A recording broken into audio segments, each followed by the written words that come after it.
कितीतरी आपल्याला उचित आहे तरी सर्वांना सुद्धा असेल. श्री क्षेत्र पालखे विठ्ठल रुक्मिणी सह सर्व संत मेळा तथा पारेश्वर भगवंताच्या प्रार्थना प्रतिवर्षी नियमाप्रमाणे संपन्न होणारा संत शिरोमणी श्री सावता महाराज यांचा पुण्यतिथी सोहळा मला वाटतं चालू 726वा हा पुण्यतिथी सोहळा आहे. अखंड महाराष्ट्रामध्ये हा समाधी सोहळा उत्सव साजरा होत आहे. त्या माध्यमातून आपल्या सर्वांची उपस्थिती आहे. सर्वांच्या सहकार्याने संपन्न होणारा भक्ती उत्सव आहे. आणि सेवा माझ्याकडे परमपूजनीय ज्ञानेश्वर माऊली पगार यांच्या माध्यमातून आलेली आहे. खरं तर या भूमीचं वर्णन किती करावं ते थोडंच आहे.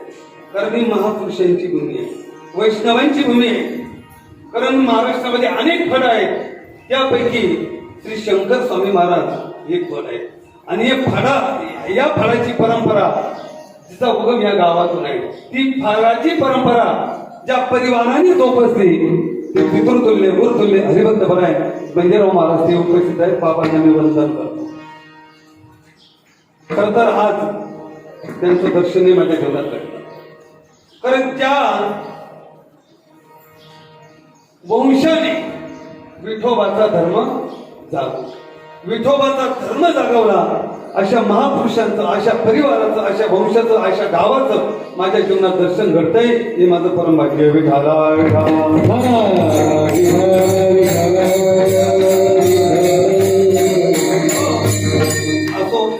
मधुनाचार्य महाराज, हार्मोनियम मास्टर गिरीगिरी महाराज, उपस्थित सर्व भक्ती मंडळ, तरुण भक्ती मंडळ, आता सर्वांना धन्यवाद देतो. मातृवर्गाला वंदन करतो, पितृवर्गाला वंदन करतो. अंतिमेल्या संकटाची वेळ बोलण्याचा प्रयत्न करतो. थोडं हात मागे बोलू नका, गर्दी करू नका.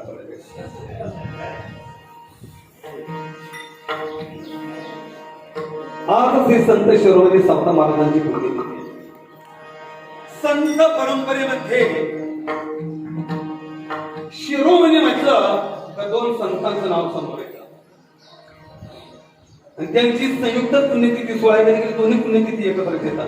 संत शिरोमणी नामदेव महाराज आणि संत शिरोमणी सावता महाराज. शिरोमणी हे दोनच उपाधी या दोन संतांना आहे. एक मुकुटमणी एक उपाधी आहे. पण मुकुटमणी उपाधी कुंडलिकरायांसाठी. मुकुटमणी कुंडलिक तेथे सभोवती देवन आहे. मुकुटमणी कुंडलिकराय आहे. पण शिरोमणी हे संत नामदेव महाराज आहेत आणि संत सावता महाराज आहे. आपल्याला बाल कीर्तनकर अनेकांना माहिती असेल.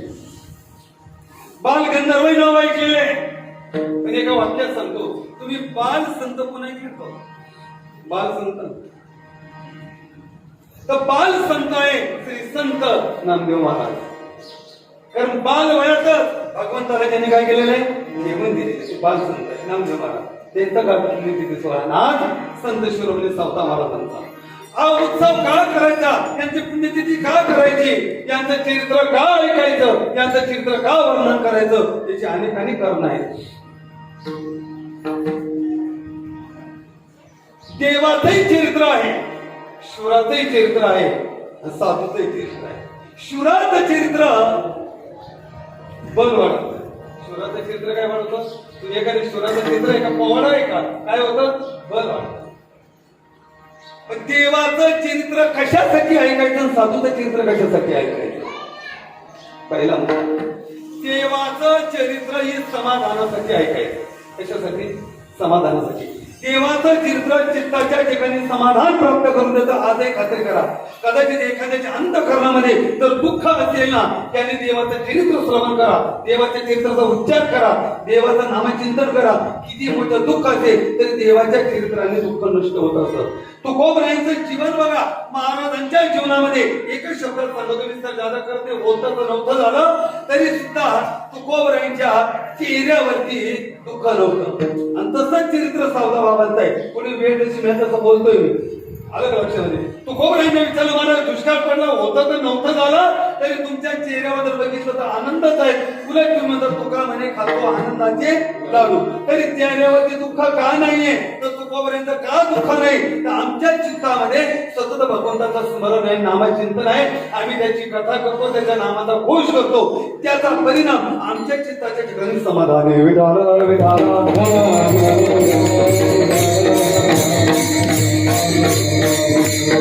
सतनाम घोष करू हरी कथा.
देवाचं चरित्र हे समाधानाचं आहे. देवाचं चरित्र दुःख नष्ट करण्यासाठी आहे. देवाचं चरित्र चित्ताच्या ठिकाणी स्थिरता प्राप्त होण्यासाठी आहे. म्हणून देवाचं चरित्र श्रवण करायचं. पण साधूचं चरित्र कशासाठी ऐकायचं? संतांचं चरित्र का ऐकायचं? संतांचा महिमा का गायचा? त्याचं एकच कारण आहे, देवाचं चरित्र आनंद प्राप्त करतं. पण संतांचं चरित्र आचार शिकवतो. संतांचं चरित्र आचार शिकवतो. ते टाइमपास म्हणून नाहीये, तर संतांचं चरित्र आमच्या जीवनामध्ये आचारासाठी आचरणात आणायचं आहे. विठाला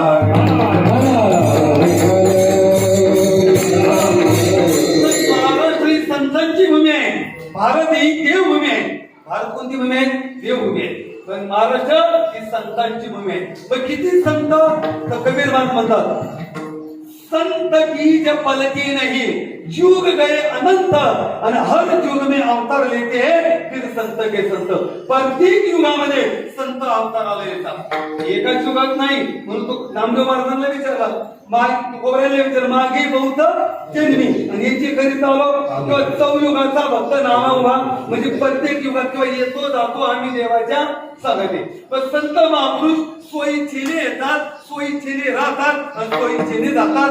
आता दोन मध्ये देव आणि जीवरामच्या बाजूला फक्त संतांचाच बोलतो.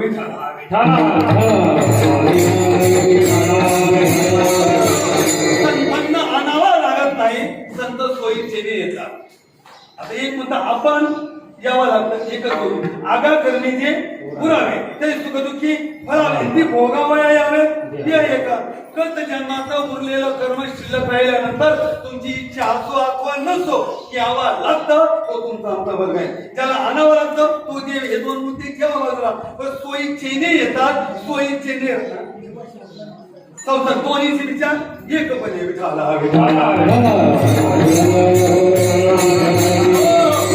सोयीच्छेने येतात, सोयीच्छेने राहतात आणि सोयीच्छेने जातात. येण्याचं बंधन नाही, राहण्याचं बंधन, जाण्याचंही बंधन नाही. ते संत विठाला त्याच्यासाठी संत आले. काय त्यांचं कार्य आहे? त्यांनी केलं तरी काय? एक ऐका, परमात्माही अवताराला बाबांनी प्रमाण दिलं. देवाशी अवतार भक्ताशी संसार दोन्हीची विचार एक पण. देवही अवताराला येतो, देव अवताराला येतो. देवाने येऊन केलंय काय? देवाने थोडे कामं केले, फार कामं नाही केली देवाने. काय कामं केली देवाने? आता पाहिलं तर तुम्ही पहिलं काम केलं कोणतं? धर्माची स्थापना. देवाने काय केली? स्थापना केली. पण रक्षण संतांनी केलं. धर्माचे नाही, संतांचं धर्माचे पालन. आणि यदा यदाही धर्मस्य.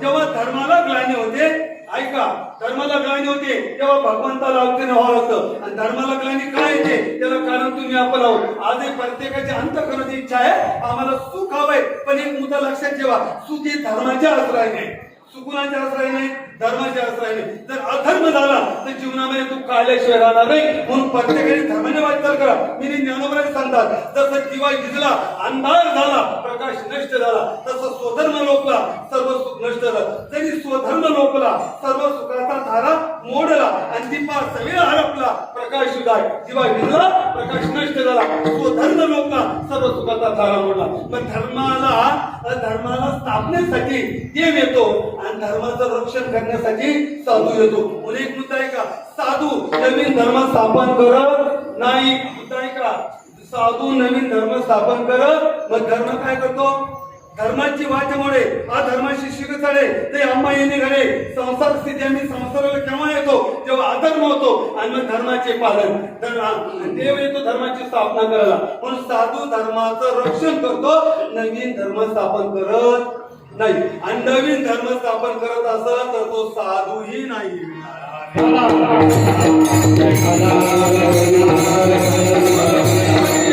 काय केलं महाराज, पहिलं देवाने काय केलं, धर्म स्थापना. आणि दुसरं काय केलं, प्रेमात सगळ्यांच्या पाण्यात आहे, परित्राण आहे, साधना वगैरे. किंवा मला वाटतं भक्ताराचे पायापाशी दुर्जनाची एवढं सोडून देवाने काय कामं केलं. दुर्जनाचाही नाश केल्यापर्यंत ठीक आहे, पण त्याचाही उद्धार केला. देवाने दोघांचा उद्धार केला. कुणाचा केला, दुर्जनाचा नाश केला पण त्यालाही मोक्ष दिला. आणि साधूचा सज्जनाचाही उद्धार केला. पण देवाच्या हातून एक कार्य राहिलं, पण साधू ते कार्य करणे सज्जन. ऐका, जो वर्ग सज्जनही नाही आणि तो दुर्जन नाही. जरा माफी मागून बोल ना, तसा माझा अधिकार पोहोचत नाही बरं का, मी लहान आहे. मला सांगा, माझ्या आपल्यापैकी सज्जन कोण कोण वरती बोलतात?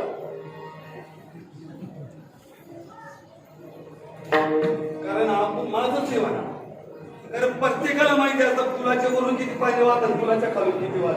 हे ज्यालाच माहिती असतं. बरोबर आहे. म्हणजे आपली यादी सज्जनामध्ये नाही. मग आपण दुर्जन आहोत का? दुर्जन असते कीर्तनाला आले असते का?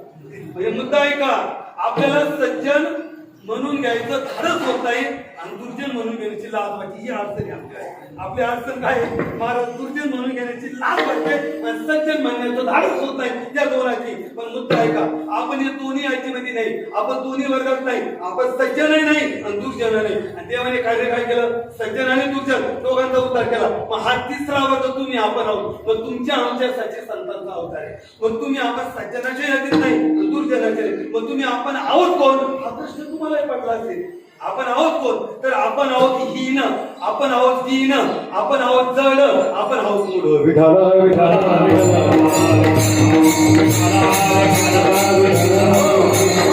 अवतार तुम्हा धरया कारण उदरया जन जन देवा उदरया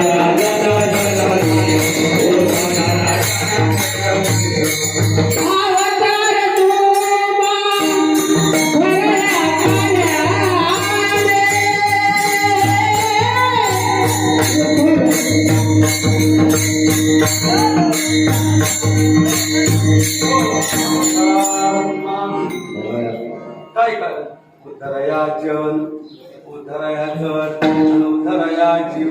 मग केला उद्धार, हो केला ना उद्धार. जनाचा उद्धार केला, जडाचा उद्धार केला आणि जीवाचा सुद्धा उद्धार केला. केला की नाही?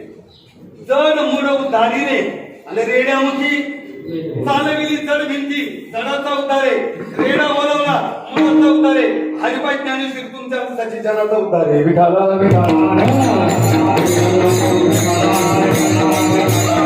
या संत मालिकेमध्ये एक महान संत हरिसंत शिरोमणी सावता महाराज, मग त्यांचे थोडे चरित्र सोबत तसं संतांचा महिमा माझ्यासारखे घेंद्रे पण काय वर्णन म्हणाले, तुकोबऱ्याने म्हणावं. बरोबर आहे की नाही? संतांचा तो महिमा बहु दुर्गम, शब्दिकाचे काम नाही. ते संतांचं वर्णन शब्दाने होत नाही, ते संतांचं वर्णन शब्दाच्या पलीकडे आहे. कशा पलीकडे? मग त्यांचं चरित्र का, त्यांचं वर्णन महिमा का गायचा, त्याचं पहिलं कारण आहे तुम्हाला बोलून गेलो आचरणासाठी. आणि दुसरं कारण असं आहे, आपल्याला वाटतंय देवाला आपण आवडावा, देवाला आपण प्रिय व्हावं असं प्रत्येकाला वाटतंय. तर तुम्हाला वाटत असेल ना देवाला आपण आवडावं, देवाला प्रिय व्हावं असं जर वाटत असेल तर मग तुम्ही काय करा, संतांचं चरित्र ऐका किंवा संतांचं चरित्र जे वर्णन करतात त्यांचं शिक्षण नाही ते प्राणही परवते मज आवडते निवृत्ती जे भक्त चरित्राचे प्रशंसिती जे माझ्या भक्ताचं चरित्राची प्रशंसा स्पर्श करू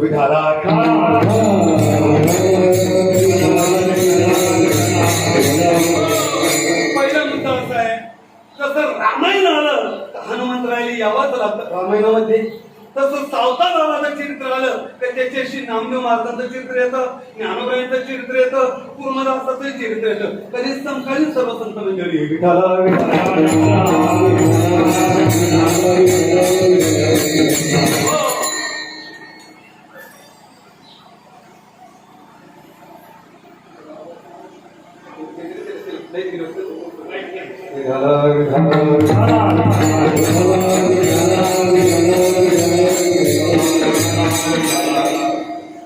आता एक समाजामध्ये बाबा आज एक समज झालेला आहे पहिला की सावता बाबा हे पंढरपूरला गेलेच नाही आता हे बऱ्याचशा ठिकाणीवरून ऐकलेले आहे मोठमोठे कीर्तनकारांकडून ऐकलेले आहे पण जर नामदेव महाराजांचं चरित्र जर तुम्ही श्रवण कराल तर तुम्हाला काही पुरावे असे सापडते की सावता महाराज पंढरपूरला जात होते हा एक मुद्दा असा आहे देव स्वतःहून सावता बाबाच्या घरी जातो हे आजही मान्य आहे कारण बघा आषाढीला सकल संतांच्या पालख्या वाखारीला आल्यानंतर ऐका देव सामारो जातो पण तिथं सावता बाबाची पालखी एक आजही आषाढीला सावता महाराजांची पालखी पंढरपूरला जात नाही दोन पालखी अशा आहेत उदाहरण सर्व मंडळी आळंदीला जातात पण आजही निवृत्तीनाथाची पालखी आळंदीला जात नाही का जात नाही तो श्रेष्ठाचार आहे तो काय श्रेष्ठाचार आहे तसं सावता बाबांची सुद्धा पालखी का जात नाही तर उलट सावता बाबांकडे सुद्धा भगवान जातात अलग लक्षात याचं कारण काय याचं कारण असं आहे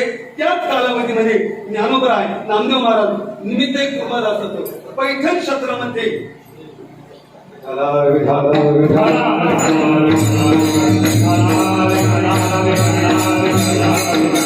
थोडं माझ्याकडे लक्ष द्या पैठण क्षेत्रामध्ये भानुदास महाराजांचं कीर्तन होतं आणि त्या कीर्तनामध्ये ज्याला हातपाय नाही असे असलेले कुर्मराव बसलेले होते आणि भानुदास महाराजांनी वर्णन केलं तो पंढरपूरचा आहे ना तो करतो काय आंधळ्याशी डोळे तो पांगुळाशी पाय वांझा पुत्र होय नवस पूर्वी देव माझे दैवत हे रंगी माझं दैवत रंगी आहे करतय काय ते आंधळ्याला डोळे देतं पांगुळाला पाय देतं ही ऐकलं कोणी कुर्मदासाने आणि त्याला हातपाय नसताना पांगुळ असलेले कुर्मदास निघाले आणि तीच निमित्त करून त्यांच्या भेटीसाठी लोहळा जायचं असल्यामुळे मध्ये आरंग गाव आहे म्हणून सावता बाबाच्या मेळ्यात त्यांनी कथा आपण ऐकलेली म्हणून परंपरेने आज ज्ञानोबराय नामदेव महाराज सगळं संत मंडळी त्या कालावधीमध्ये सावता बाबाच्या आरंग होते पण याचा अर्थ असा नाही की सावता बाबा पंढरपूरला जात नव्हते हा अर्थ कुणी कळू नये त्याचे अनेक प्रसंग वेळा समोर येतो नामदेव महाराजांचा गाथा बघून घ्या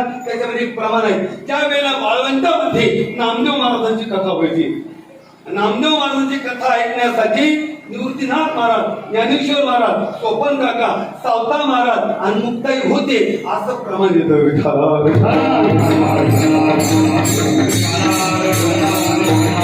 निवृत्ती ज्ञानदेव सोपान सावता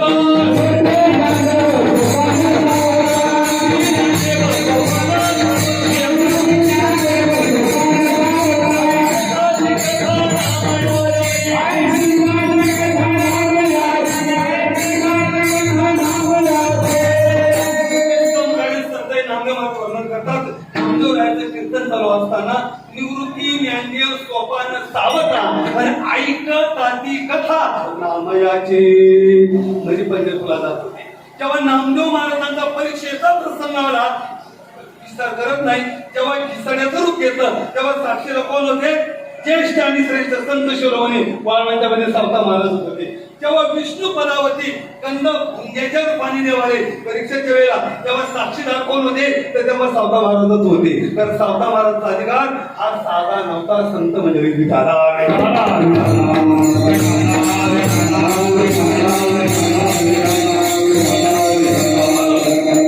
सावता महाराजांचं जसं अरण्य हे गाव नाही मूळचं भविष्याचं गाव वेगळं आहे पण काय केली जलचरी नदीवर त्यांच्या गातावरी तुका म्हणे खळ संत पिढीची संदात ही परंपरा आतापर्यंत आलेली आहे. जेव्हा महापुरुष सज्जन असेल ना त्या गावात चांगल्याचा गुर्जर माणसाचा त्रास होत असतो लक्षात ठेवा.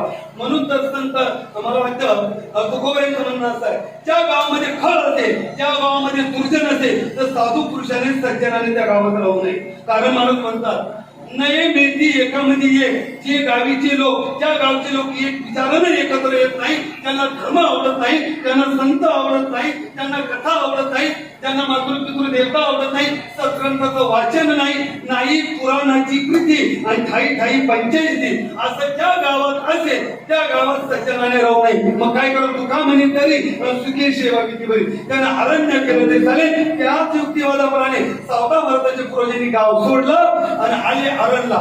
तिथे आरणला आल्यानंतर ते आरण राहिलं नाही तर ते आरण क्षेत्र बनवलं. काय बनवलं? क्षेत्र बनवलं. साधू जंगलात गेला अरण्यात गेला तरी त्याला काय बनवतो? मंगल बनवतो. आणि दुष्ट माणूस तुम्ही कीर्तनात राहणार तरी तो दंगल घडवतो.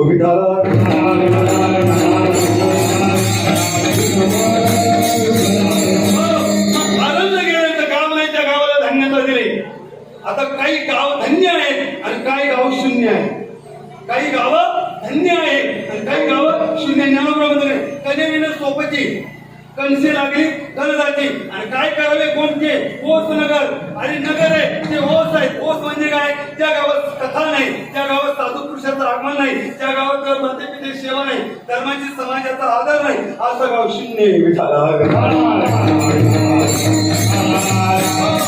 तुमचे किती सुविधा असू द्या त्या गावात बँक असू द्या कॉलेज असू द्या त्या गावात मंदिर नाही हे किती शून्य गाव आहे राव. काय त्या गावाला किंमत आहे ते गाव शून्य आहे. पण ज्या गावात महापुरुषाचा वास होतो ते गाव पावन आहे ते पुण्यवान आहे ते भाग्यवान आहे ते गाव धन्य आहे.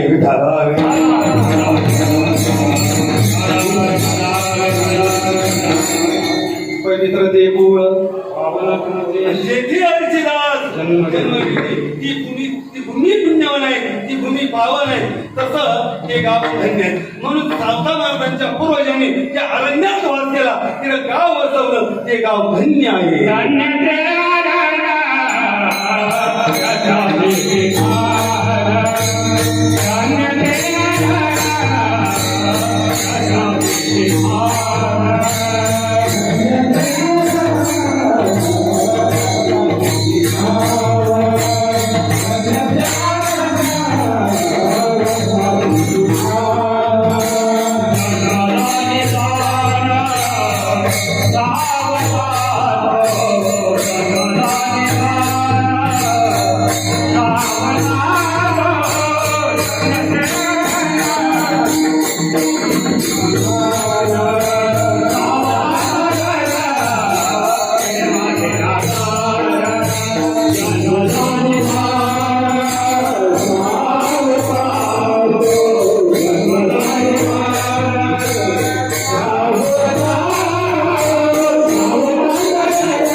वास नाही ते गाव शून्य आहे. ज्यांच्या जीवनामध्ये परमार्थ आहे ते जीवन धन्य आहे. ज्यांच्या जीवनात परमार्थाचा लेश नाही ते जीवन शून्य आहे.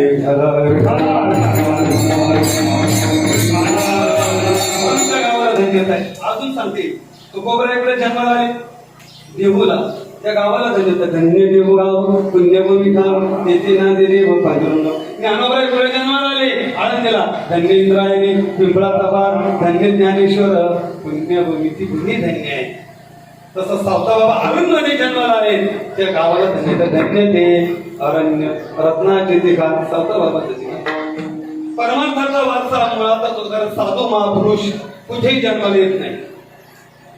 साधू महापुरुष कुठेही जन्माला येत नाही. एक शब्द समजा सफरचंद पुढेही उगवत नाही. सफरचंदाची पाहिजे तशी वाढ पुढेही होत नाही. त्याला तो पोषक प्रदेश असावा लागतो. येड्या बाबा कुठे उगवते त्याला काही चालत सगळं चालतं आलं. तसं साधू कुठेही जन्माला येत नाही. त्यासाठी तो वंश सुद्धा पावन असावा लागतो. या पावन वंशामध्ये सावता बाबांचा जन्म झाला. पण तिथेही नास्तिकांनी काही सोडलं नाही. तिथेही नास्तिकांनी एका रात्रीमध्ये क्षुल्लक कारणावरून सावता महाराजांची एका रात्रीमध्ये वीर बुजून टाकली. काय बळ असं दुसऱ्याला वीर खोदायला बळ नाही, पण वीर बुजायला बळ होतं. एका रात्रीमध्ये वीर बुजावले, उसाचा माळा पेटवला, चाऱ्याच्या वळाया पेटवल्या, मालाची नासाडी केली. एका शब्द होतं तर नव्हतं गेला. सावता महाराजांचा नित्यनाम ब्रह्ममुहूर्तावरती उठल्यानंतर विहिरीवर जायचं. आणि आपला जो क्रम आहे तर वारकरी संतांनी आपलं काम सोडून अशी रिकामी करत नाही बसले. भागा आले ते करीतो, तुझे नाम उच्चारितो, कामामध्ये काम आणि काही म्हणाला होता. सावता बाबांनी आपला असलेला नेम ब्रह्ममुहूर्तावरती उठावं आणि विहिरीवरती जायचं, मोठ टाकायची. आणि मग आपण आम्हा हाती मोठं नाडा आणि पाणी जाय फुलं झाला, तो मोठं नाडा हाकायचा. पण तिथं एक आश्चर्य आहे, सावता बाबांनी पहिली मोठ काढायची एक मंत्र होता. श्रेष्ठ कीर्तनकार पुन्हा ऐकलेला आहे. एक सावता बाबाचा मंत्र होता. काय मंत्र होता? काळा गो यमुनेचा जो आणि माझी पहिली मोठ पांडुरंगाला पाहू. हे किती प्रेम आहे पहा. म्हणून प्रेमाचं सागर म्हटलेलं आहे. परमात्म्यावर असलेलं प्रेम पहिली मोठ पुढे टाकायची, विहिरीच्या थारोळ्यात पडायची. पण कल्पना काय?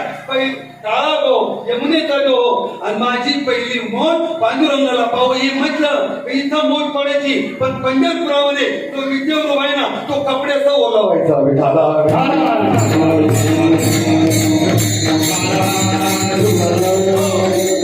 शांती शेवंती फुलली. बाबाच्या मनाचं वर्णन आहे. आधी शेवंती शांती ठेवा बाजूला, पण थोडक्याची फुलं सुद्धा तोडल्यानंतर सांगायचं काळा गो यमुनेचा जो आणि माझी फुलं पांडुरंगाला पाहू. इथं तोडले कधी फुलं पांडुरंगाच्या डोक्यात जाऊन पडायचे. विठाला विठाला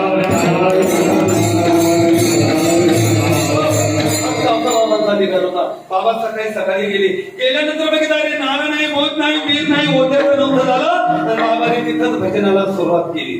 भजनाला सुरुवात केली. सकाळ झाली. बरं प्रत्येक गावात सज्जन असतात असं नाही, दुर्जन असतात. दुर्जन असतात असं नाही, काही सज्जन नाही म्हणणारे 4-2 लोक असतात. त्यांनी जेव्हा ही परिस्थिती बघितली आणि परिस्थिती बघितल्यानंतर ते सावता बाबाकडे आले. बाबा त्या खळ लोकांनी तुमचं होतं नव्हतं करून ठेवलं, पण तरी तुमच्या चेहऱ्यावरती दुःखाचा कारण शितोष्ट सुख दुःखेशो समसंगती वर्जिता.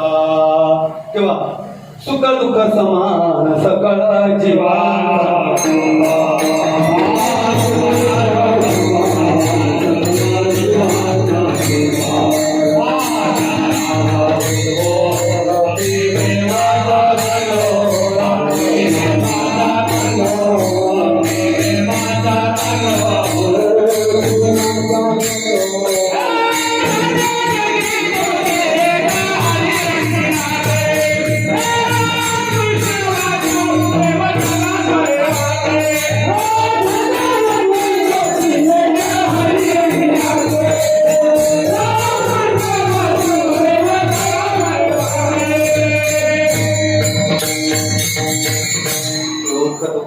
त्यांच्या जीवनात सुखाने दुःख कोणी समान आहेत महापुरुषांच्या जीवनामध्ये.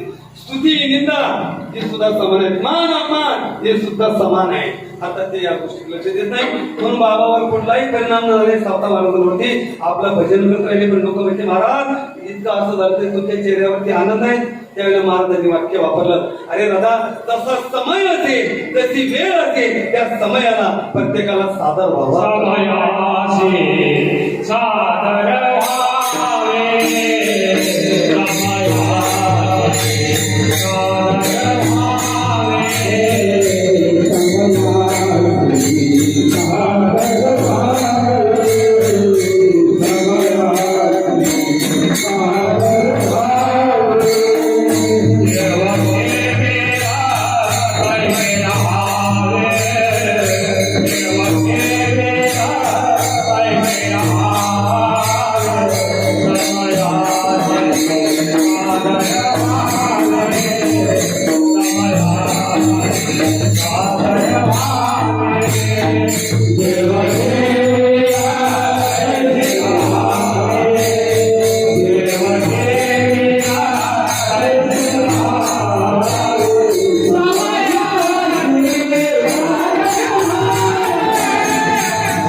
सावका महाराजांनी आमच्या जीवनात दिली. तुमच्या जीवनामध्ये किती कधू प्रसंग येऊ द्या, दुःख येऊ द्या वा सुख येऊ द्या, तसा प्रसंग असेल त्याला तुम्ही साधावा. समयाची जशी अवस्था त्या अवस्थेप्रमाणे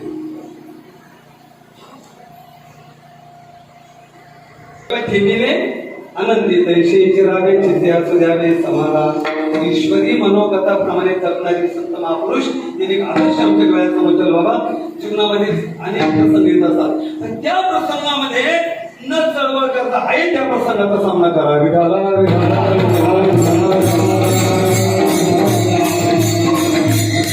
महाराजांचं होतं तर नव्हतं झालं तरी दुःखाचा लेश नाही. थोडा आमच्या जीवनात पाऊस लेट झाला तरी आमचे चेहरे चुकले आहे की नाही, चुकले की नाही आपले चेहरे थोडे चुकले. तर माझं सगळं ईश्वरी मनोगताप्रमाणे घडत असतं. आपल्या मनोगताप्रमाणे इच्छाप्रमाणे काही घडत नाही. म्हणून महाराजांनी उपदेश आपल्या पुढे ठेवला आणि महाराजांचा अवतार कार्य संपल्याच्या वेळी जरी बरंच चरित्र महाराजांचं मोठं चरित्र संपत आलं. आता आपण निरोप घेतला पाहिजे म्हणून वारकऱ्याला तसे निरोप दिला तुकोबराने दिसून येते ना नाही शेतकरी नारायणा. तसं तुकोबरे तसे सांगता बाबा देवाची संवाद करताय. काबा रुसलाची कृपा हरी आणि तुझी दुसरी भक्ती नेणे. ही देवा का रुसला का येत नाही, अरे तुझ्याशिवाय या जीवनात मी दुसरी भक्ती केली नाही. आणि त्या प्रसंग जाणून सावता भगवान परमात्म्याने सावता महाराजांशी ऐक्य केलं आणि दोन्ही एक रूप केलं. तो आजचा दिवस आहे. म्हणून त्यांच्या नावाची गर्जना करून हा बांधवाकडे शिरका करू.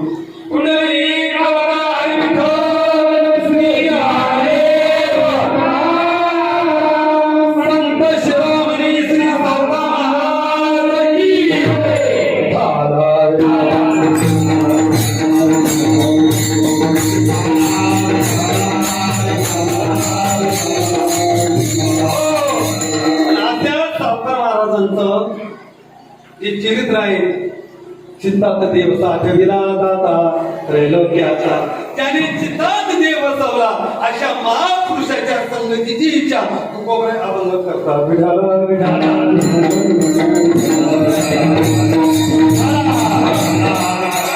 मोठा आहे फक्त त्याची घडावे संगती. या चौकशी बोलण्याचा विचार आहे माणूस आहे, थोडं लक्ष द्या.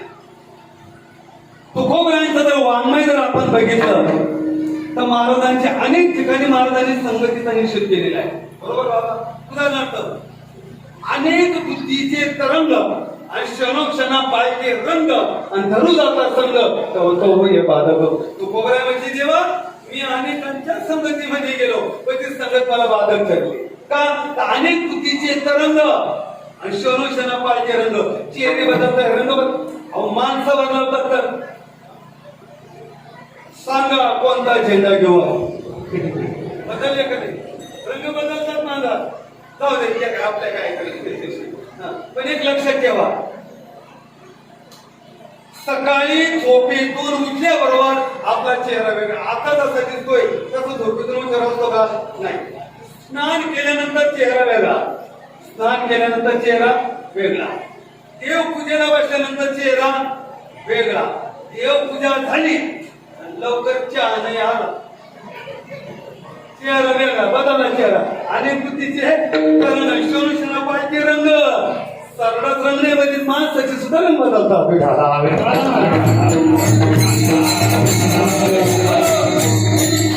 संगीत गीत आला आणि तू एकला आवड अशी म्हणून तर माझ्या जीवनात सर्व संगतीचा काय ना गीत आला तेव्हा तुम्हाला आवडतो. पण ती चुकवल्या म्हणजे त्याची घडावे संगती. आता हा मुद्दा कसा त्या मुद्द्याशी ऐका.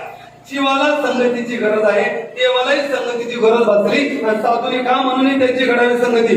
जीवाला संगतीची गरज आहे. उदाहरणार्थ तुम्ही आता इथं आला, तुम्हाला कोणाची तरी संगत मिळाली म्हणूनच आला. तुम्ही एकटे येणार नाही घडून. काही मला महाराज काय होता मी तर घरून एकटे आलो हा व्यवहार झाला. पण ऐका, त्या धर्ममंडपात येण्यासाठी, कथा श्रवण करण्यासाठी, नामस्मरण करण्यासाठी, दान करण्यासाठी एका जन्माची नाही तर अनेक जन्माची पुण्याची संगत ज्याच्याकडे असेल तो त्या मंडपात येऊ शकतो.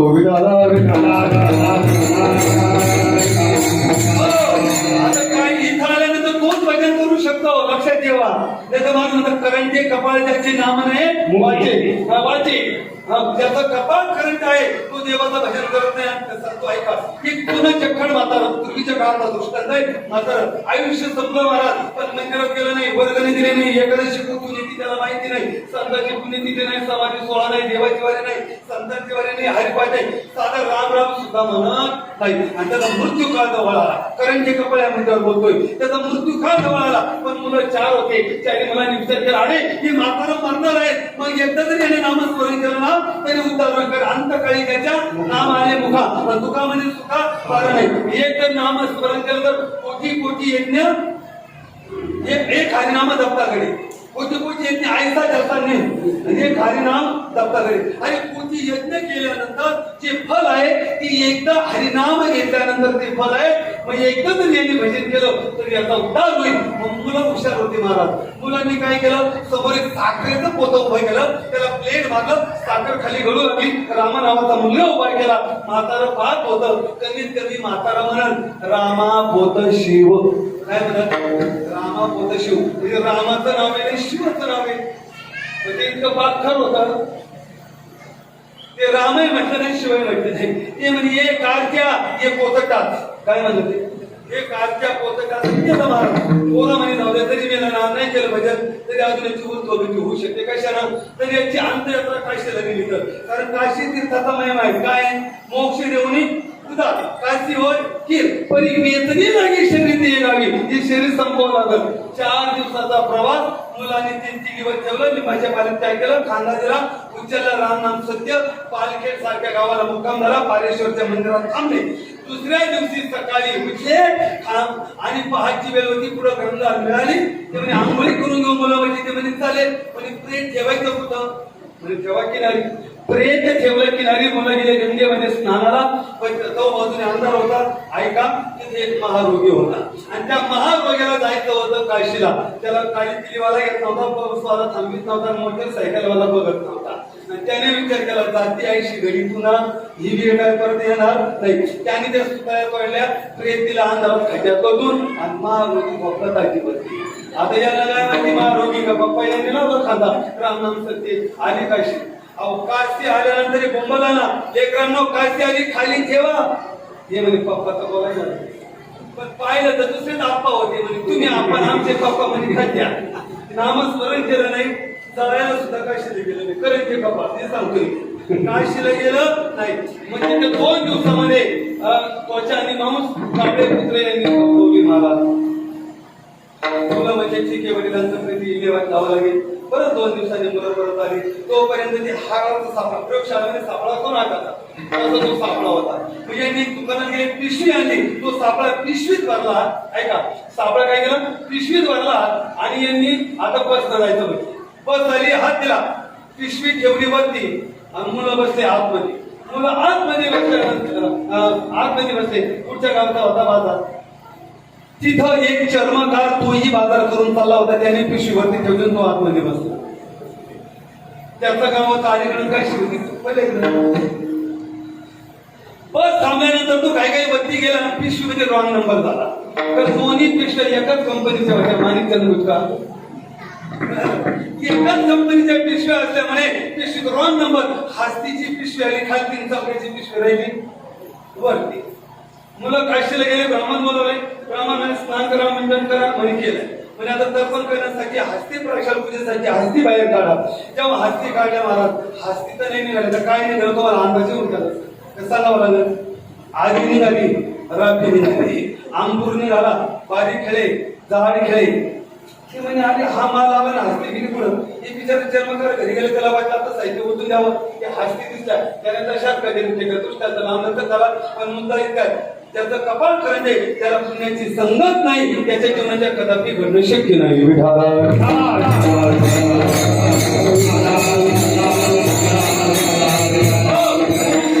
देण्यासाठी देवाला गरज आहे पुण्याच्या संगतीची. एकच वाक्य आहे का, जीवनामध्ये 3 दुःख कधी कुणाच्या केव्हाच वाट्याला येऊ नये. कोणते दुःख आहे का, लहानपणी लेकराची माय मरू नये, तारुण्य अवस्थेमध्ये पत्नी मरू नये, आणि आई वडिलांच्या अगोदर घरातील तरुण करता मुलगा मरू नये. यासारख्या जगामध्ये मोठं दुःख नाही. 2 मुद्दे ठेवा बाजूला. कुणाची अर्ध्या संसारामध्ये पत्नी मरू नये, कुणाची अर्ध्या संसारामध्ये पत्नी मरू नये. ज्याची अर्ध्या संसारामध्ये पत्नी म्हणते तो मनुष्य मनुष्य जिवंत आहे काय आणि मेला काय सारखाच मारत. कारण पत्नी म्हणताना कधी एकटी मरत नाही, तर पत्नी म्हणताना पतीचा पतीपणा घेऊन मरत असते. म्हणजे ज्याची आध्याच संसारामध्ये पत्नी मेली तो मनुष्य जिवंत आहे काय मेला काय सारखाच. म्हणून लक्षात ठेवा, ज्याची आध्याच संसारामध्ये पत्नी गेली त्याला जाऊन विचारा गृहस्थी माणसाला संगत काय असते. विठाला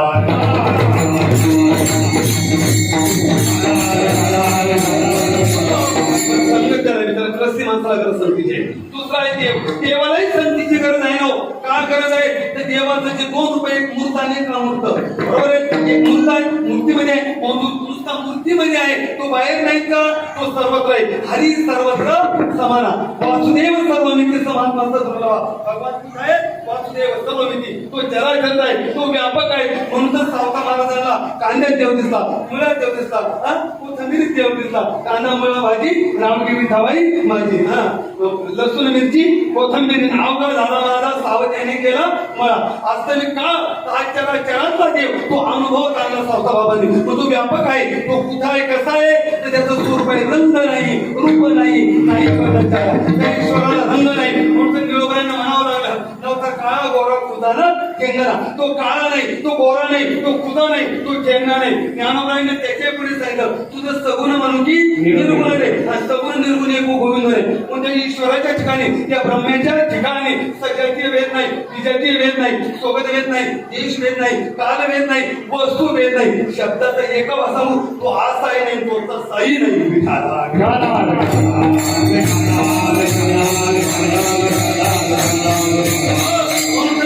उपाधी वेगळे तुम्ही निर्विकार. उपाधी ईश्वराच्या ठिकाणी लागत नाहीये. असा असलेला परमात्मा त्याला एक उपाधी लागली. कुणाची एका बाईची. एका बाईची कोणते पहिले पोचेचं नाव ते काही चंद्र सूर्य तारा. आणि काय होतं अवघे शून्याचे होते पायी. काय होतं शून्य. शून्य म्हणजे काय ते ब्रह्म. ती शून्य होता लक्षात ठेवा. म्हणजे एक ढालगड निर्माण झाली आणि तिने एवढी ख्याती केली. कोण होई ढालगड तिचं नाव माया. आणि नाथ महाराज तिथं वर्णन करतात सगुण गुण माया आली कोणा तिने केलाय. तिने केलं काय तो शून्यामध्ये मांडला वेळू आणि ब्रह्म विष्णूचे बाळ कुणी बनवले आकाराला कुणी आणले या मायेने आणले. म्हणून पती जन्माला माझी उदरी आणि मी झाले तयाची. ही माया राणी ही महापतिव्रता हिने निर्गुण ब्रह्माची संगत केली. त्यामुळे तो सगुण साकार झाला आकाराला आला. पण एवढ्यावर थांबलं नाही थांबलं तरी त्याला कर्माना. म्हणून तर त्याने 14 भुवने निर्माण केली. एक रेची न पंचमीची म्हणून निर्माण केली 14 भुवने. याचा अर्थ असा आहे देवाला संगतीची गरज लागली.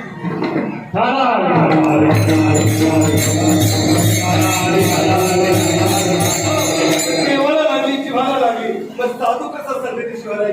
तू गौराने का म्हणून त्याची गरज संगती. विठाला विठाला बस होता. आता मी तुमच्याकडे 3 संगती ठेवतो. किती ठेवतो 3 संगती. लाईट आली उंच बोलायला संगती. पहिली आहे कुसंगती, दुसरी आहे विसंगती आणि तिसरी आहे सुसंगती. 2 संगती कुणाच्याही जीवनामध्ये येऊ नये. कुसंगती येऊ नये आणि विसंगती लक्ष देऊ नये का. आता कुसंगतीमध्ये तुम्ही जर जगोबाईचा घाता बघितला तुम्हाला अनेक प्रमाणात पाहायला मिळते. तर महाराजांनी कुसंगतीमध्ये पहिल्या क्रमांकाला घेतला दुर्जन. कोण घेतलं तसं कोरोनाची भीती बाळगतोय ना आपण. जर एखाद्या पेशंटला कोरोना झाला असेल त्याच्यातून अंतरावर राहतो, त्याचा श्वास येऊ देत नाही, अंगावर वारा लागू देत नाही. जितकी कोरोनाची भीती तुम्ही धरलीत ना तितकीच भीती सज्जन माणसाने दुसऱ्याची धरायची.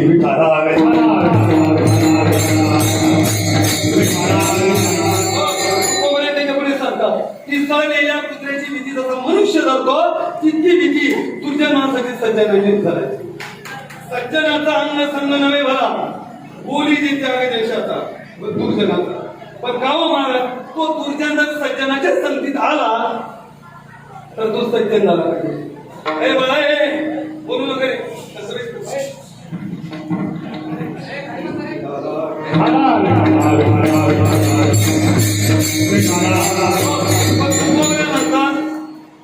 दुर्जनावर सज्जनाचा परिणाम होत नाही.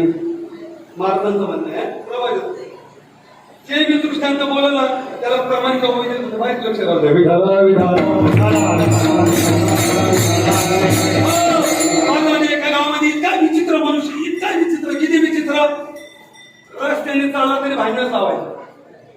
सप्त्याच्या पंचकमिटीवर घेतला तरी भांडणच लावायचा. स्मशानात गेला ना तिथे चित्ता रस्त्यावरून भांडणच करायचा. पुढे गेलं तरी भांडण गाव वैतकला ते म्हणजे एक काम करा, त्याला चातुर्मासामध्ये संतांच्या संगीत पंढरपूरला पाठवा, त्याच्यावरती परिणाम होईल. तो गावाने वर्गणी जमा केली, 4 महिने पंढरपूरला पाठवलं. हा सत्संगती चातुर्मासात थांबला. चातुर्मास संपला, गावाकडे निघाला. पारेश्वराचं मंदिर आहे, रात्री मुक्कामाला राहिला. एक वैरुद्ध आजोबा वारकरी नित्य नेमाने मंदिरात दर्शनासाठी यायचे. त्यांनी बघितलं महाराज जी आली, हा म्हणे जी आली. कुठून आला म्हणजे पंढरपुरावरून. चातुर्मासातला वारकरी. इतका आनंद झाला की आज मला चातुर्मासातला वारकरी माझ्याकडे जेवणाला येतोय. स्वयंपाक बनवला, त्याला जेवण दिलं. त्याने जेवण करायची गरज होती का? याने तिथून सुरुवात केली. ते म्हाताऱ्याला म्हटलं, बाबा आपला पाय म्हणून यावं म्हणे. काय आज मध्यरात्री तुमच्या घरी लक्ष्मी येणार, जागे राहा आणि पक्के पाय पकडा. कोणाला सांगितलं? ती बिचारा साधा शिंपण आमच्या वारकरी बोलवेची आहे की नाही. गोळेपणाचं लक्ष नाकावरती विश्वास ठेवला. पाय सूनबाई ओट्यावर भांडे घसत होती. सूनबाईला सांगितलं, तुमचं म्हातारा नुसतं लावतं, भजन करतं, झोपताना माल घेतं, कळताना नाव नाही घेतलं मला. विश्वास ठेवला. रात्री म्हाताऱ्याचा झोपल्यानंतर तोंडाचा वास घेऊन मला. कोणाला सांगितलं? सुनबाईला. मुलगा मंदिरात पोहोचवायला आला, त्याला म्हणजे अरे वेड्या, तुझी बायको इतकी खोडसर आहे, तू रात्री झोपल्यानंतर तुझ्या वडिलांना पाया पडायला होते, पाय चपायला होते, आज जागाला. ती ग जागे, व्यवस्थित जेवण करून पद्धतशीर झोपलं. मध्यरात्री सुनबाई उठली. सुनबाईला वाटलं, ती बाबाने सांगितलं खरं आहे का काय पावा, मात्र झोपला असेल. म्हणून सुनबाई हळूहळू म्हाताऱ्याच्या पोट जवळ आली. मात्र जागच होतं. म्हाताऱ्याला सांगितलेलं होतं लक्ष्मी येणार. म्हाताऱ्याला सून पाहिलीच नाही. त्याला वाटलं आली लक्ष्मी, पाय कोणी त्याचा आली लक्ष्मी. लक्ष्मी म्हटल्याबरोबर म्हाताऱ्याने पाय धरले. म्हाताऱ्याने सुनाचे पाय धरले. त्याला सांगितलं होतं तुझी बायको पाय पडायला होते. हा जागाच होता. काय की आली बघता काय नांद्या घरात भांडण लावून दिलं. म्हणजे रात्री आरडाओरडा सुरू झाला. लोक म्हणे अरे वारकऱ्याचं घर, वैष्णवाचं घर, भांडण नाही त्यांच्या नाही, त्यांच्या घरात भांडण का झालं. गावाचे 4 समंजस माणसं आले. अरे बाबा तुम्ही का भांडतात? ते म्हणजे ते सांगते ते कर. ते म्हणजे ते कोण मंदिरात झोपलेले. एक जण गेला कॉलर धरली उठवलं, म्हणजे कार्य भल्याग्रस्तात जिथं जेवण केलं तिथं भांडण लावून दिलं. तो म्हणजे ऐका, असले उद्योग मी माझ्या गावात करीत होतो. या उद्योगाला गाव कंटाळलं. गावाने वर्गणी जमा केली, मला सज्जनाच्या संगतीत पाठवलं. मला असं वाटलं मी 4 महिने सज्जनाच्या संगतीत राहिलो, माझ्यावरती काही परिणाम झाला किंवा नाही झाला हे पाहण्यासाठी मी प्रयोग केला. माझा पहिला प्रयोग सक्सेस झाला. माझ्यावर कुठलाही परिणाम झाला. आता मला गुणप्रमाण आहे, सज्जना दुर्जवन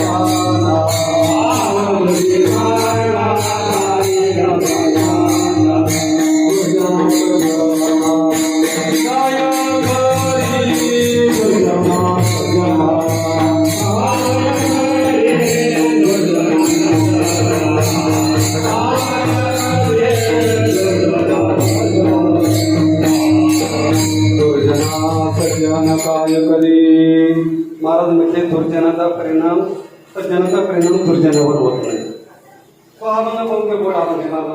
करिता नवीन श्वानाचे उच्च खापरा परिसर काय करे.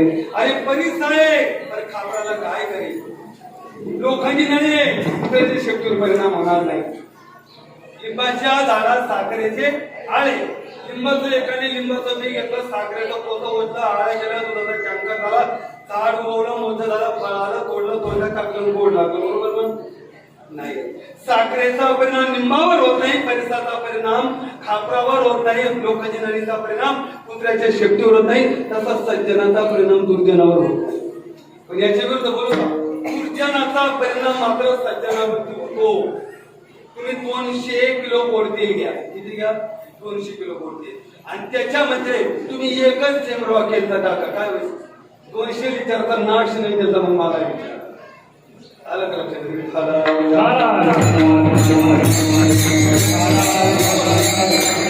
गावाची मिटिंग झाली, चालू वर्षी सप्ताह जोरात झाला पाहिजे. सर्व ग्रामस्थांनी होकार दिला. ते म्हणजे कुठली अडचण नाही, काही नाही, काही नाही, सगळ्यांनी होकार दिला.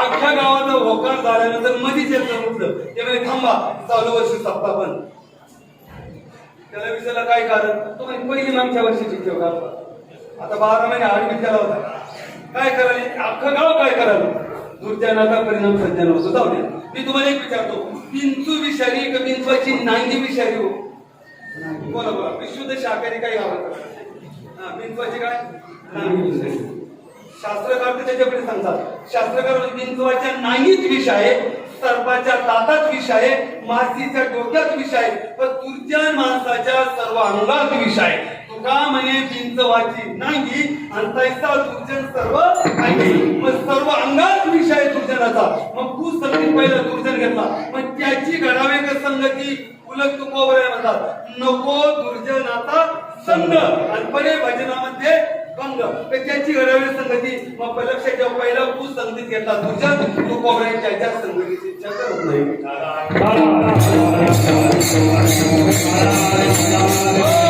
दोन नंबर परधन लक्षात ठेवा 2 नंबर परधन जे तुमच्या वंश परंपरेचं नाही जे वडील धारीचे वडील पार्जित नाही जे तुम्ही कष्टाने मिळवलेलं नाही अशा धनाचा स्वीकार करू नका कारण असं धन कान उभे ठेवू नये का भागवतकारांनी 15 नंतर सांगितलंय पण शास्त्रकार त्याचे पुढे सांगतो ऐका त्याच्या हे धन 2 पिढ्या सुख देतं किती 2 पिढ्या सुख देतं आणि तिसऱ्या पिढीमध्ये दोष येतो लक्षात ठेवा म्हणून म्हणे आजाने केलेलं पाप कुणाला व्हावं लागतं नातवाला व्हावं लागतं ते त्यातून जर समाजाचा पैसा तर काही अंशी समाजाच्या जर कामी लावला मंदिर बांधलं धर्म कार्याला मदत केली अनाथ मुलांना आश्रय दिला त्याचं पालकत्व स्वीकारलं कॉलेज काढलं गावाला विहीर खोदली काहीचा कोठा बनवला काहीतरी समाजाचा जमवलेला पैसा काही अंशी समाजाच्या जर कामी लावला तर कुठला दोष लागणार नाही पण तो जमवलेला समाजाचा पैसा जर काही कामी नाही लावला तर तिसऱ्या पिढीवर दोष येतो त्याचे लक्ष नाही तिसरी पिढी बर्बाद होणं दरिद्री येणं मानहानी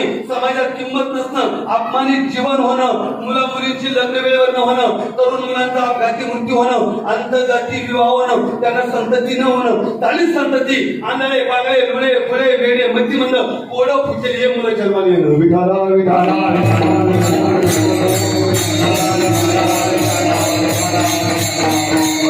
म्हणून तर तू ज्यांनी काही समाजासाठी काही केलं असेल त्याला काहीतरी होते त्याला आशीर्वाद मिळतील विठाला विठाला परधन हे सुद्धा कशामध्ये आहे कुसंगतीमध्ये म्हणून तू कोबऱ्यांना म्हणावं लागलं द्रव्याची या मागे कधी काळाचा लाग म्हणून या संग खोटा त्याचा त्याची संगत सुद्धा कशी आहे कुसंगीत खोटी संगत आहे परद्रव्य हे जेव्हा बाजूला तिसरा मुद्दा सांगतो परस्त्री परस्त्री आमच्यापेक्षा लहान असेल यांची संस्कृती यांचे संस्कार आहे तिला मुलीचा दर्जा आहे आमच्या खांद्याबरोबर असेल तिला बहिणीचा दर्जा आहे पण आमच्यापेक्षा मुख्य असेल तिला मातेचा दर्जा आहे पण ज्यांच्या जीवनामध्ये परधन आणि परस्त्री आली त्यांनी समजून घ्यावा आपली वाटचाल नाशाकडे चालली विठाला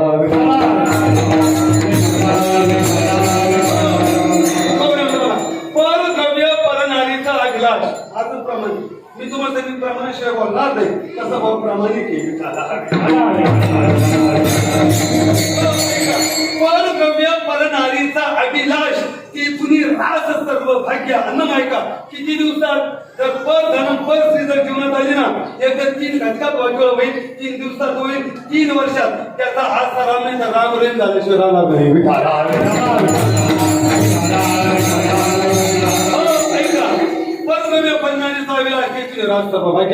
पुढे मास वर्ष लागे 3 बांधले पतन गाठवडीचा म्हणून संग खोटा परनारीचा घात होईल नेमाचा रावणपणांना शिरुकला भस्म स्वरूपच मला मग परस्त्री ही सुद्धा कुसंगतीमध्येच आहे विठाला विठाला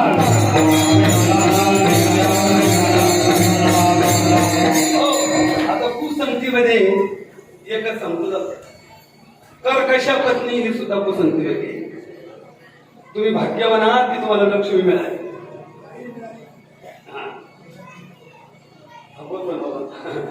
ऐका स्त्री सुद्धा कशी कर्कश नको लक्ष्मी पाहिजे तुम्ही भाग्यवान तुम्ही भाग्यवान आहात तुम्हाला लक्ष्मी मिळाली आणि शक्यतो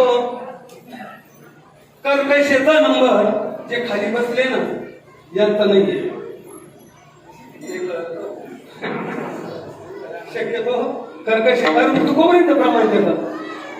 हरिभक्ताला पत्नी भगवान परमात्मा शक्यतो कर्कशात देतो. हरिभक्ताला का तुकोपर्यंत प्रमाणे देव म्हणतो जर गुणवान जर स्त्री दिली तर माझा भक्त तिच्या ऐवज माझा भक्त तिच्या जवळ फिरत माझं भजन फिरत. स्त्री ज्यावे गुणवंती ती गुणते आशा आणि म्हणून कर्कशापाची लावे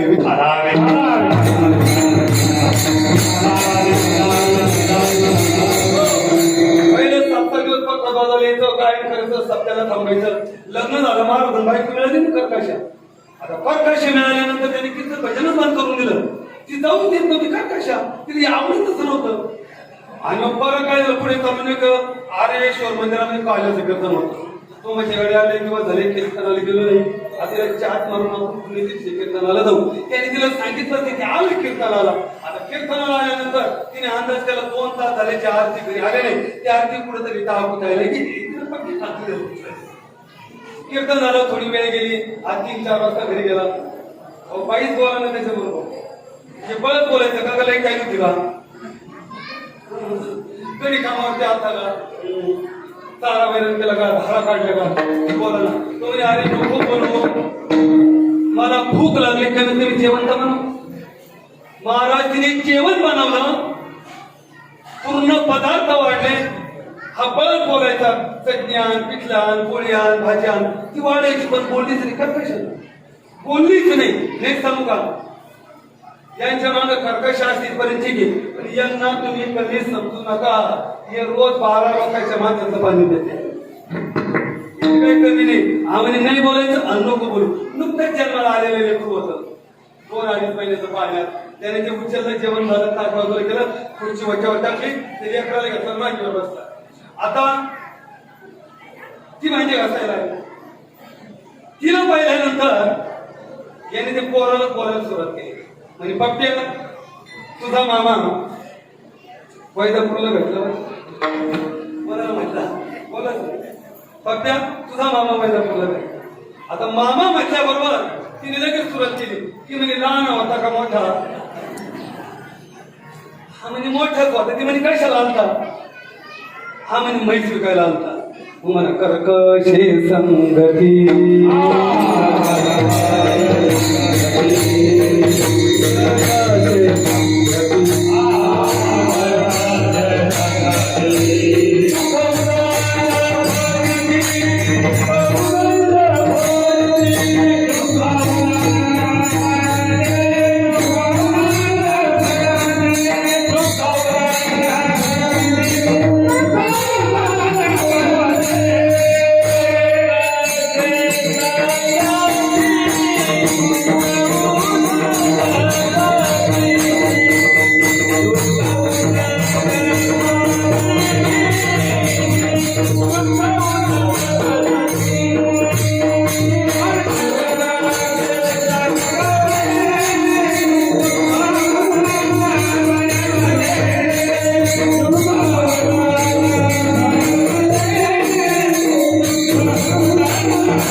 हे सुद्धा प्रसंगामध्ये महाराज त्याच्या पुढे सांगतात. एक हिऱ्याचा व्यापारी आहे. त्याने हिरा आणला. हिरा त्याला म्हणतात हिरा जेविता ऐरणी वाचे मारे तातो तुझी मोल पावे खरा आणि करणेचा वय बोला. हिरा जर लोकांची ऐरणी होते केवळ घनाने मारला तर हिरा ऐरणी शिरतो ते तर घणा शिरतो. पण कधी भंगत आणि भंगत असता तर तो हिरा सुद्धा असं म्हणतात बाबा. तर हिरा ऐरणीत जर घुसला तर काळ नाव घडे. त्याच्यासाठी हत्या त्याला काय म्हणतात हिरकणी. त्याचं नाव काय माहितीसाठी शब्द देतोय. आता परिस्थिती त्याला काय म्हणतात हिरकणी. ती हिरकणी हिऱ्याला दाखवली हिरा आपा पाहिजे नाही पण मग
ठेवला तिथं होती देखणं. काही गोष्टीला लहान म्हणू नये. ज्ञानोबा तैसी दीपकळिका दाखवती परी बहु तेजाची प्रगती आणि तैशी सद्बुद्धी ठेकुती म्हणू नये. सद्बुद्धीला लहान म्हणू नये, अग्नीला लहान म्हणू नये, कर्जाला लहान म्हणू नये, शत्रूला लहान म्हणू नये. आलं का लक्षात? शत्रूला लहान म्हणू नये. लवकर हात मिळवणी करायची, नाही तर कारस्थान वाढतंय. आग त्याच्या घराला लागली, लहान म्हणायची नाही. विधवा आपल्या घर जाण्याची शक्यता आहे, लक्षामध्ये ठेवा. कर्ज घेतलं भरून टाका, कुठल्या सरकारच्या भरोश्यावर राहू नका. व्याज वाढतंय, एकेका दोन बेगा जाण्याची शक्यता आहे.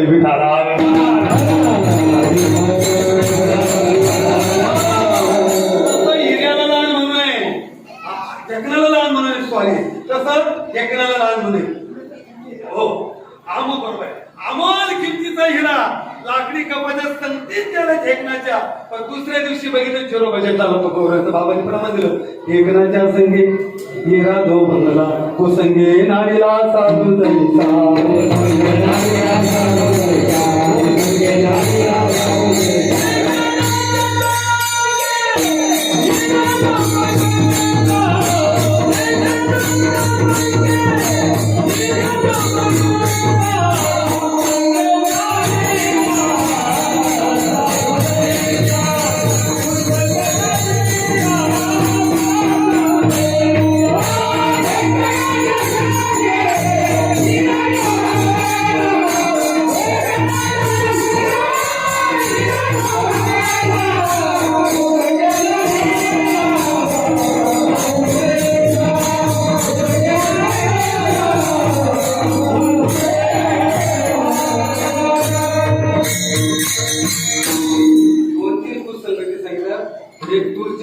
परधन परस्त्री कर्कशा पत्नी हे काही कुसंगती. यापैकी एक जरी एखाद्या साधूकडे आली तर त्याचा वाटोळच झालं. विधाला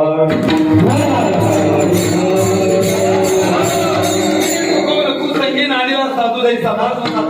दिशाची या संगे पक्वांनी नाचली. अरे पंचपक्वांना गेलं, त्यामध्ये विष पडलं. किती पक्वांना मुलाचे असू द्या, त्याचा नाश होतो. तसं तुझं जीवन किती चांगलं असू द्या, पण कुसंग जीवनात आला तर जीवन उद्ध्वस्त झालं. दिशाची या संगे पक्वांनी नाचली आणि कुसंगाने केली त्याची बरी. म्हणून तुका म्हणे सुसंग हा बरा आणि कुसंग हा फेरा 84 जावी ठाणा.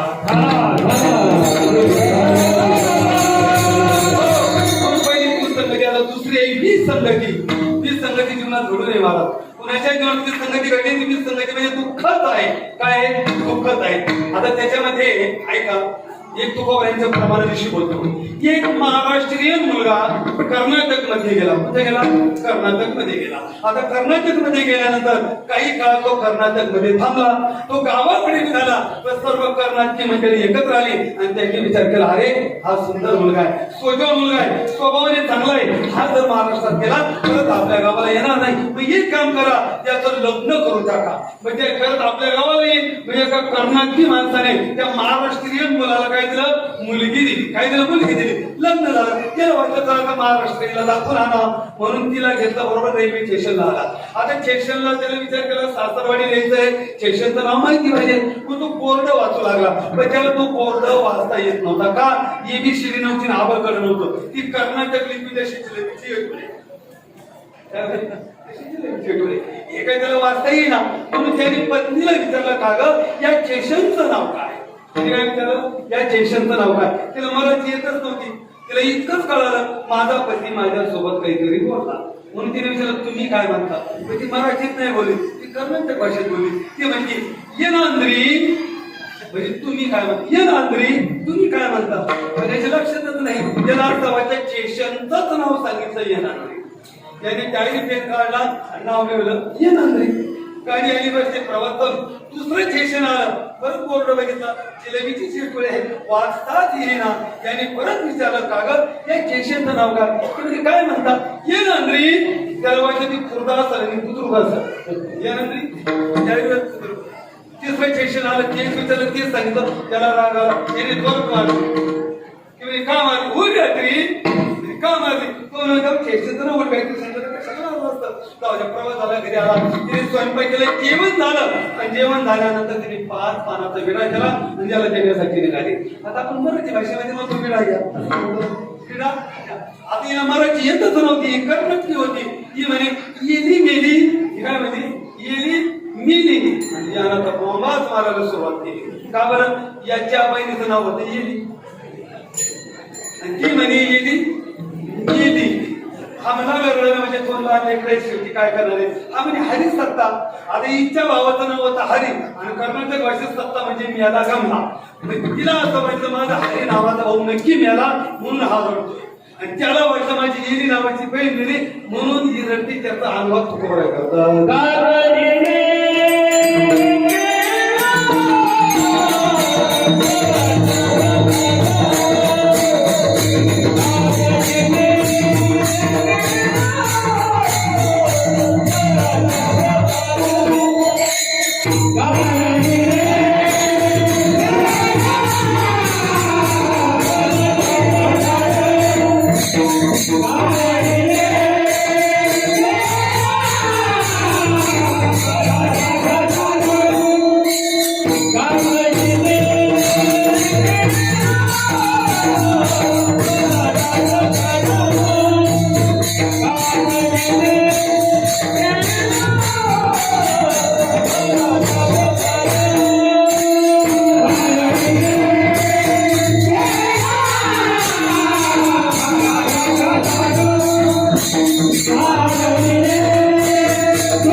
एकाची उत्तर एका नाही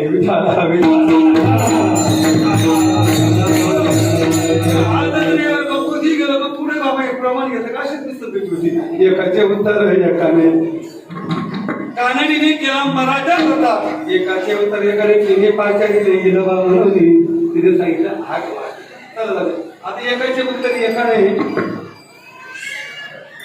आता दृष्टांताने पण वस्तुस्थिती बोलत नाही. कधी कधी प्रश्न पडतो बाबा काय झालं. मी धोत्र्याला कार्यक्रमाला गेलो तर तिला एक तपकिरी अण्णा म्हणून हार्मोनियम वादक घ्या याच्यासारखे आपले काही वादक पण त्याला ऐकायला खूप कमी. त्याला विचारलं अण्णा तुम्हाला, कारण मी वेगळं म्हणतो ती वेगळंच वाजवायची. कीर्तन झालं म्हणजे अण्णा तुम्ही अशी का वाजवतात. ती म्हणजे मला वाजवता येते पण ऐकायला कमी.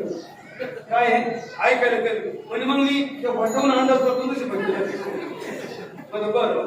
ती म्हणजे काय झालं महाराज मध्ये गमत सांगतो तुला काय म्हणजे मला पाहुणे पाहायला आले. कोण असेल त्या पाहुण्या नाव जर सांगितलं मुलगा बाहेर आता पाहुण्याला हुशार म्हणजे. आता आपण जनरली कसं होतो नाव काय मामाचं गाव जन्मतारीख शिक्षण त्याला माहिती विचारायला सुरुवात केली आणि माझा अंदाज सगळा बचावला होता. त्याने विचारलं म्हणजे मला तुमचं नाव काय म्हणजे मी सांगितली जन्मतारीख 167 हे कळालं तुम्हाला जन्मतारीख 67 जन्मतारीख काय आम्हाला बहुत ते नाव सांगितलं म्हणजे त्याने ते सांगितलं मी त्या बोलायचं एकाचे उत्तर एखादे त्याला 20 संगती म्हणतात तर तो कोबरे नाम मारतो